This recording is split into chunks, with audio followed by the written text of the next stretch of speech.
All right, guys, let's finish up this review. So in this section, you have to write the conic in standard form.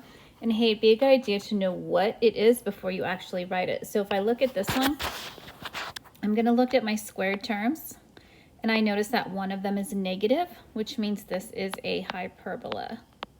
Okay, now when you have hyperbolas, you always want the positive term to go first. So I'm going to do a little switcheroo here. I'm going to write the y squared first and go y squared. And then there's no other y to combine it with. And then I have this minus 25x squared and this minus 100x. And then I'm going to move the 125 to the other side. Okay, now the y squared doesn't have a buddy to pair up with, so it's just going to stay y squared. Now out of the 25x squared and the 100x, I can take out a negative 25, leaving me with an x squared plus 4x. Okay, I'm going to leave room to complete the square equals 125. Now what's going to complete the square? Half of 4 is 2, 2 squared is 4. But I didn't really add a 4, I really subtracted 100. Okay, so now I have y squared minus 25 times, if I factor this, I'm going to get x plus 2 times x plus 2 or x plus 2 squared equals 125 minus 100 is just 25. And I need to make that right-hand side equal to 1, so I'm going to divide everything by 25.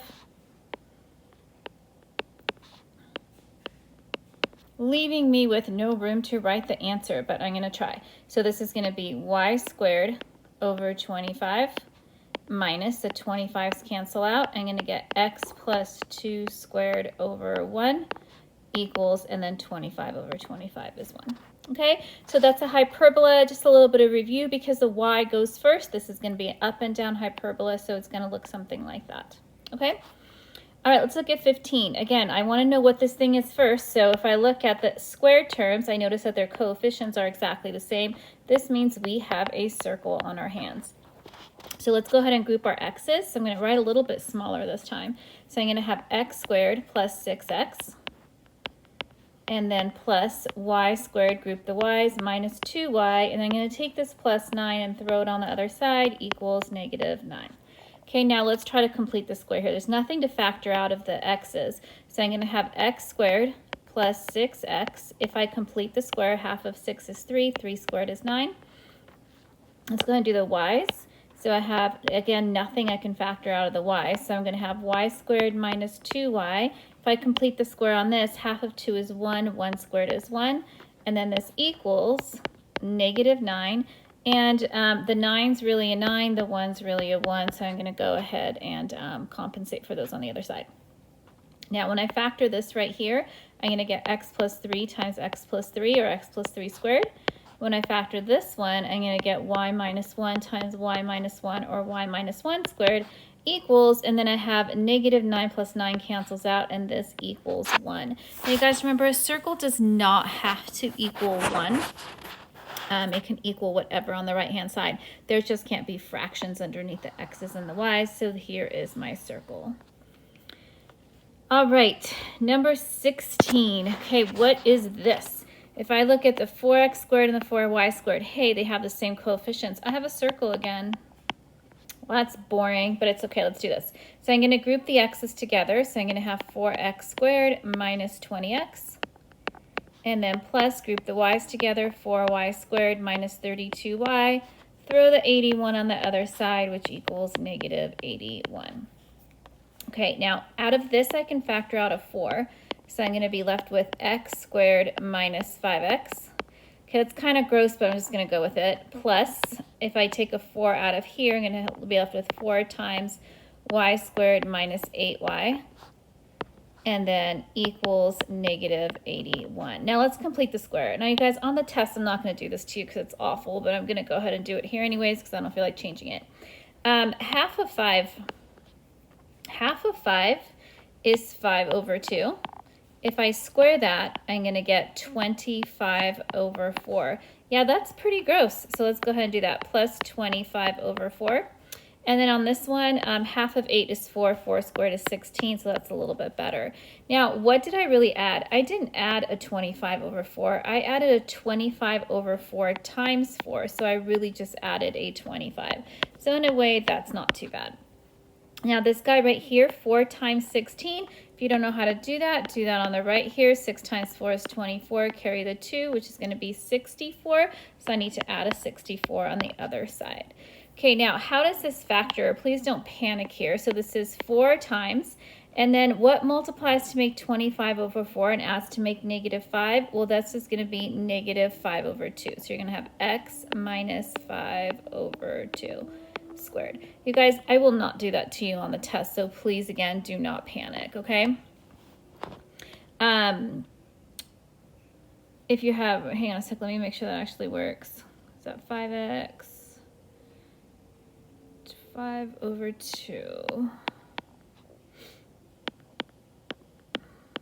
Yeah, that works. Sorry, I just had to check. It didn't look right.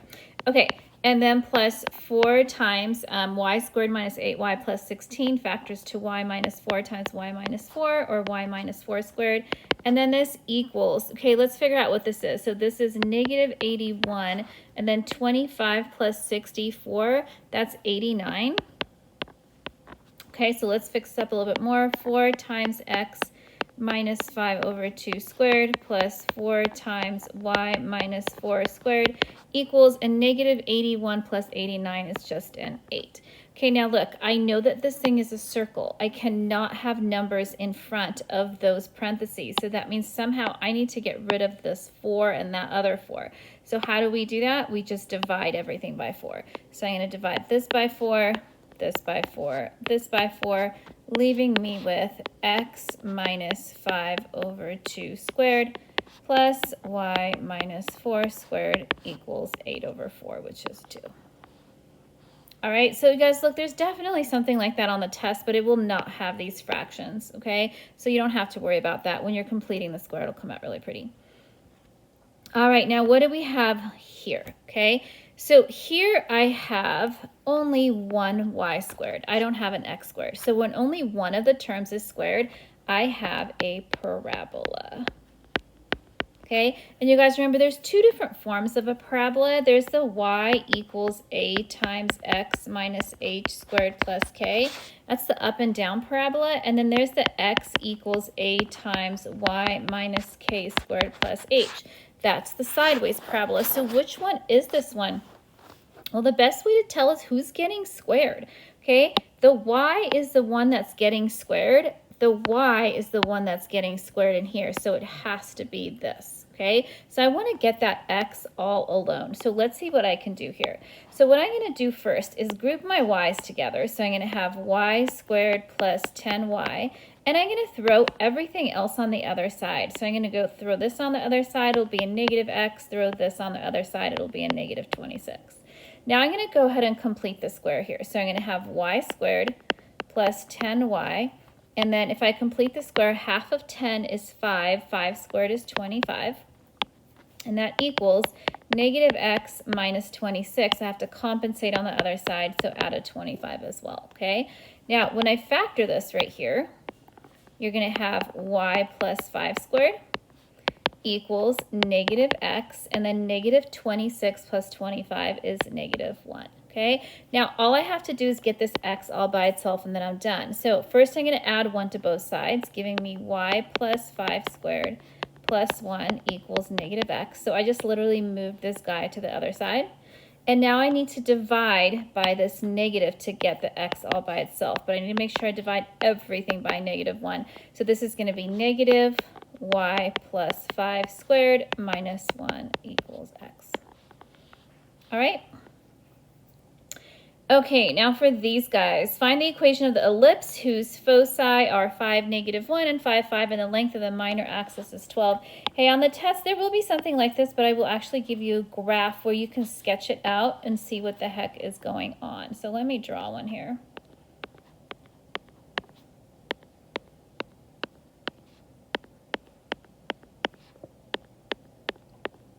Okay, so what do I have? I have foci at 5, -1, at 5, and 5, 5. So 5, -1 is right here, and 5, 5 is right here. I'm going to go ahead and label that F for foci, okay?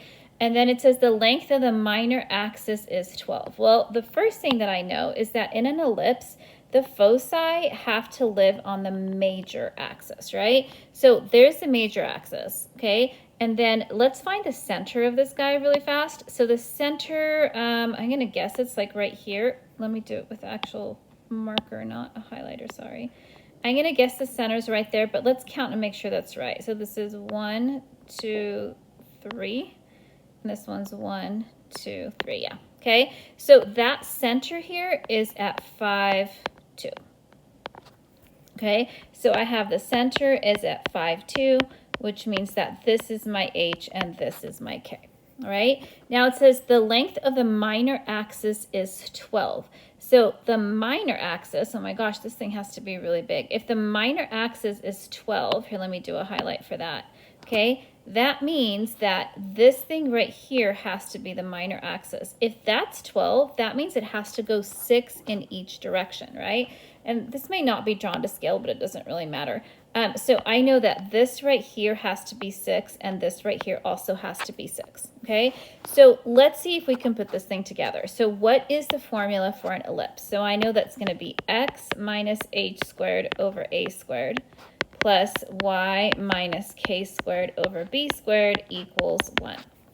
So filling in my h and my k, I'm going to have x minus 5 squared over, and then plus y minus 2 squared over equals 1. So how do I figure all this stuff out? Well, if I know that the A is my right and left movement from the center because it's under the H, how far did I move right and left? Well, I moved right 6 and I moved left 6 because it said the minor axis is 12.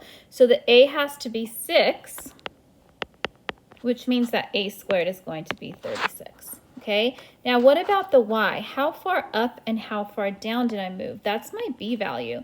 Now, you guys, I really don't know how far up or how far down, but I do know that I moved up 3 and down 3 to get to my focus, which was my c value, right? So this is your 3.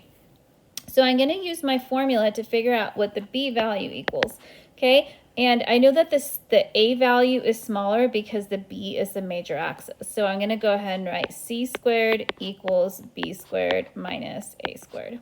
Okay, so plugging this in, the c was the 3, so 3 squared is 9. The b I don't know, and then the a was the 6, which is 36. Okay, now if I add 36 to both sides, I'm going to get 45 equals b squared, which means I can just plug that in because b squared is 45. Does that make sense?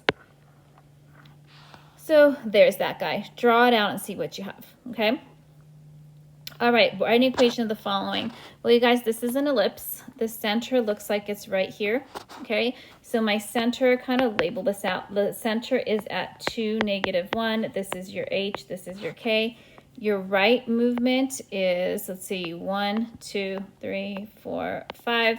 So that means the a value is 5. The up and down movement is 1, 2, 3. So this is 5, 3. So that means that your b value is 3.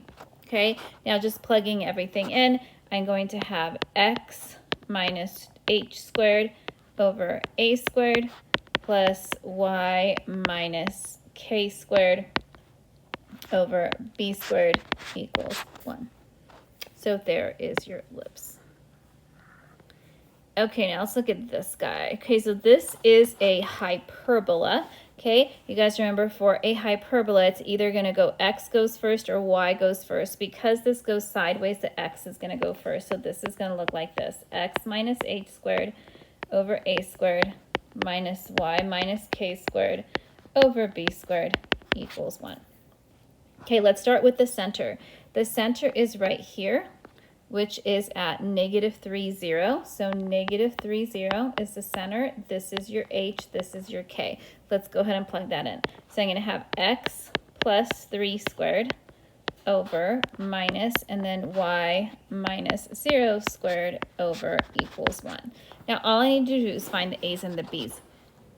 So on this one, I know I went right 1, and I went left 1. So that means my a value is going to equal 1. So 1 squared is 1. Then how far up and down did I go? Kind of hard to tell, but let's draw a little rectangle. So I'm going to go ahead and connect until I reach the asymptote, connect until I reach the asymptote.